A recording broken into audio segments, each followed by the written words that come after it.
Seja bem-vindo ao canal Biologia e Tal. Eu me chamo Daniel Fernandes, sou fisioterapeuta e também professor de ciências.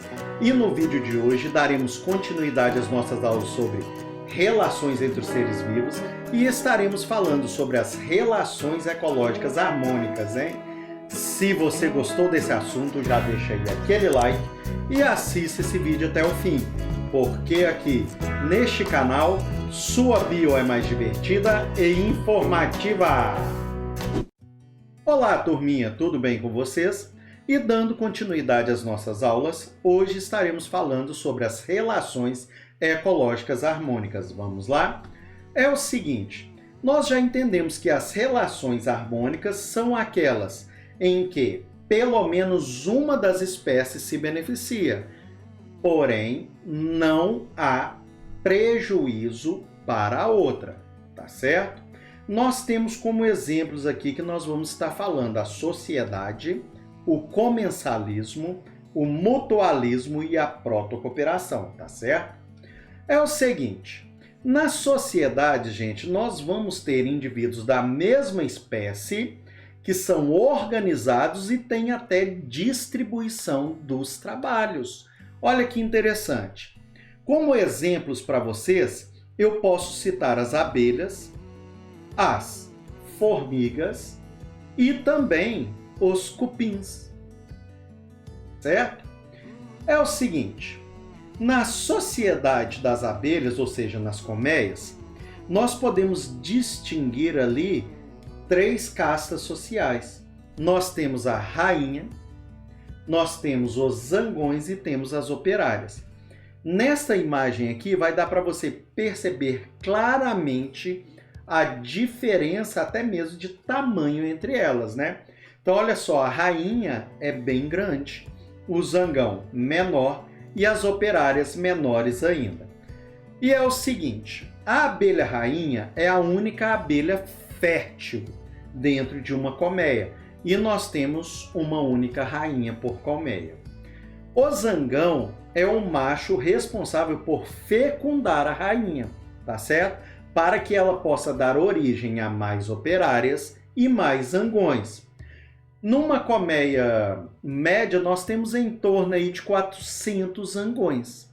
E nós temos as operárias, que são as fêmeas estéreis, tá? Que vão realizar diversas funções dentro da colmeia, tá? Elas limpam, elas cuidam ali das larvas, elas vão até as flores, elas produzem o mel e também defendem, tá? Quase que eu esqueci da defesa da colmeia. Elas também ajudam na defesa da colmeia. E nós temos em uma colmeia ali média em torno de 5.000 operárias, mas pode chegar a 60.000 se for uma colmeia muito grande, tá certo? Nesse vídeo aqui, gente, eu quero mostrar para vocês uma rainha aí no meio, então, das operárias. Percebam aqui a rainha, ó. Ela está aí andando no meio das operárias na colmeia. Percebam que ela é bem grande em relação às operárias. Não é verdade? Bem, olha só. Comensalismo, tá? No comensalismo, nós vamos ter uma associação entre espécies diferentes, na qual uma espécie é beneficiada, mas ela não vai causar prejuízo e nem benefício nenhum para a outra. Um exemplo clássico é a garça vaqueira e o gado. Essas garças vaqueiras, elas ficam ali ao redor do gado. À medida que o gado vai se deslocando aí no pasto, ele vai fazendo com que os pequenos insetos aí que as garças comem, né, saiam dos seus esconderijos. Então ela aproveita e obtém alimento mais facilmente. Beleza? Que mais? Olha só, outro exemplo muito interessante e clássico é a rêmora e o tubarão. Esses pequenos peixes que vocês estão vendo, eles têm ventosas e eles se fixam aí no tubarão. Quando o tubarão come, os restos de alimentos sobram ali para eles, então eles enchem a barriguinha, tá certo? Além disso, ainda pega uma carona, né? Com o tubarão. Então essa relação também tem um nome específico, tá? Mas não é a hora ainda da gente falar dela. Então é o seguinte, eles se prendem, aí se alimentam. Vai beneficiar o tubarão em alguma coisa? Não. Vai prejudicar? Não, tá comendo é o resto, né? Então, aí eles ficam aí de boa. Então, comensalismo, tá? Eu fico brincando com meus alunos falando, comensalismo, coloca aí na sua cabeça como se fosse assim, comer de graça, né? Eu fui feito pra comer. Então você come e não causa prejuízo nenhum pro outro. Vamos lá. Protocooperação, gente. Esse aqui é uma relação ecológica interessante.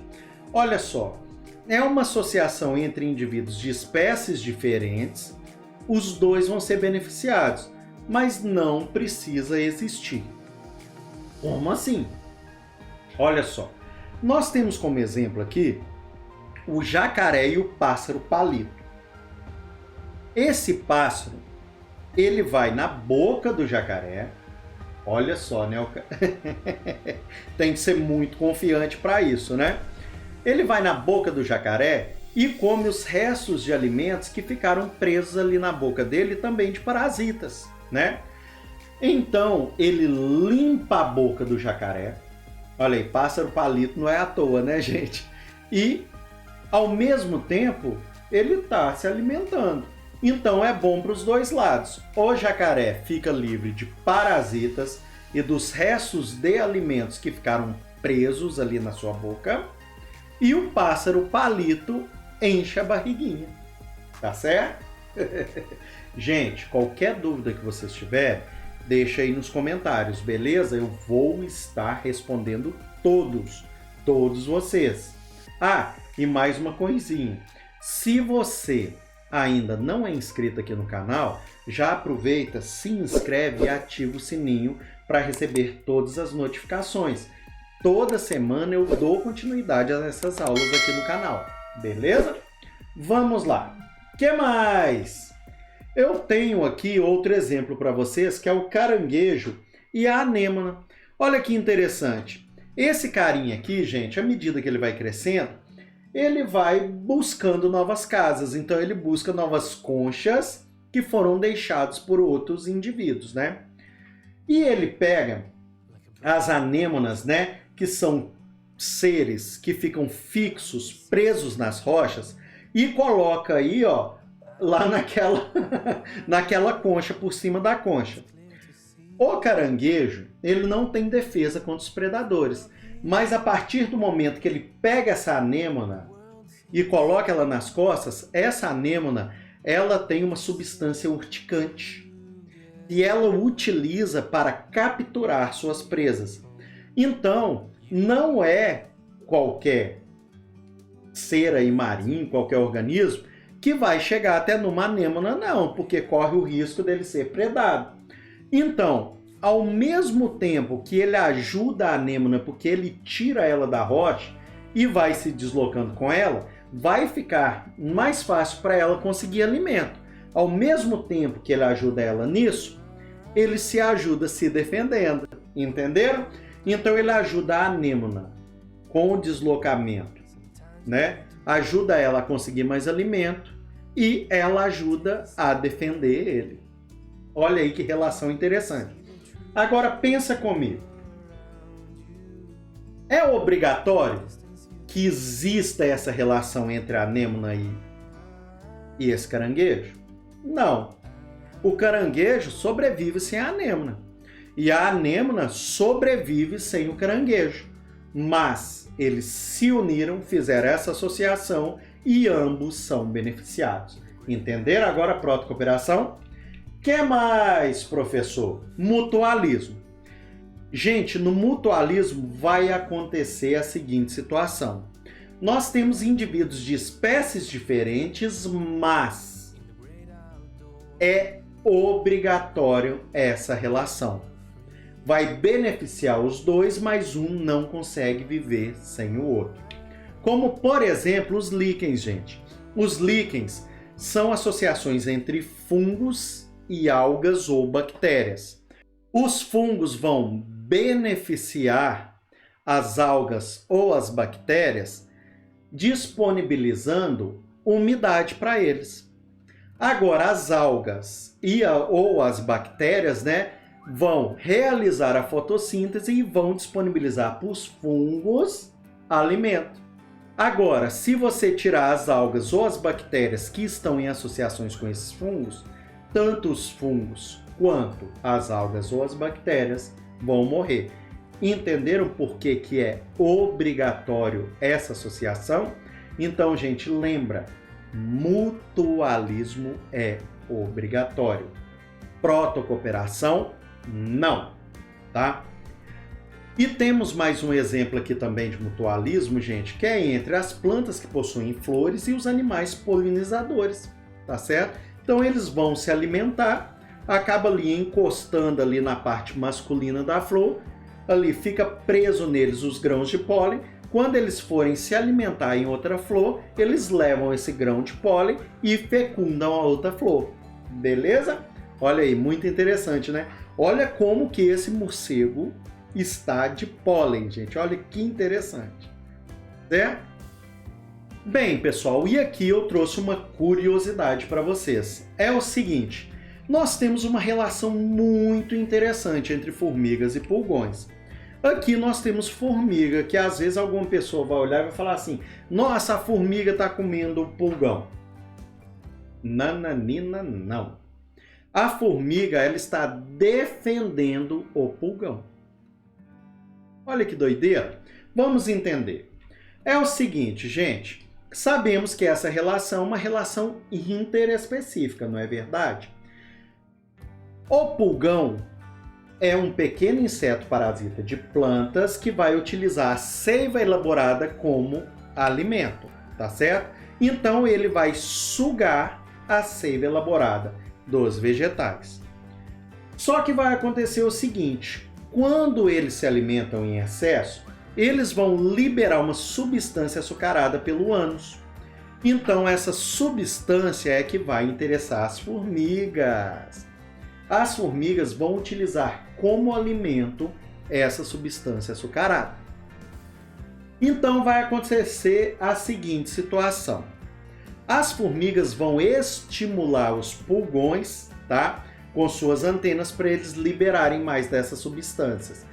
E em troca elas vão proteger os pulgões contra esses carinhas aí, ó. As joaninhas. Sim, as joaninhas, gente, são predadores vorazes aí desse pequeno mundo. E elas utilizam os pulgões como alimento, tá certo? Então, os pulgões liberam a substância açucarada para as formigas que utilizam como alimento. E em troca, elas defendem os pulgões das joaninhas. Interessante, né? Agora, gente, se a gente analisar dessa forma, nós podemos dizer que isso é uma protocooperação. Concorda comigo? Espécies diferentes sendo aí, então, né, beneficiadas. Uma é protegida e a outra enche a barriguinha. Mas acontece o seguinte também nessa relação, gente. Algumas vezes as formigas carregam os pulgões para dentro do formigueiro e mantêm elas lá em cativeiro. Aí as formigas pegam pedaços de caule ou folhas, como essa formiguinha, e levam lá para dentro do formigueiro. Dessa forma ela está dando a seiva elaborada para os pulgões que estão lá presos, certo? Aí vem a seguinte situação. Concorda comigo que não é nada legal ser mantido em cativeiro? Concorda? Gente, é o seguinte, esse tipo de relação eu posso considerar como desarmônica, porque eu prendi a outra espécie. Mas olha só, nós temos um nome para essa relação, tá? Essa relação é chamada de esclavagismo, onde uma espécie tira proveito da outra. Alguns autores acham que a relação harmônica entre os pulgões e formigas é mais pronunciada, é maior. Agora, outros acham que o esclavagismo também tem que ser levado em consideração. Então, para você que veio até aqui nesse vídeo, eu gostaria de fazer uma pergunta. Para você, o que você acha dessa complexa relação? Ela é harmônica ou desarmônica? Deixa aí nos comentários, gente, o que você acha dessa relação. Se ela é harmônica, desarmônica, deixa aí nos comentários o que você acha disso. Belezinha? Bem, se você gostou mesmo dessa aula, deixa aí aquele like. Se não é inscrito no canal, já se inscreve e ativa o sininho para receber todas as notificações. Toda semana eu dou continuidade às aulas aqui no canal. Beleza? Obrigado a você que assistiu esse vídeo até o fim. Um grande abraço a todos, fiquem com Deus e até a próxima!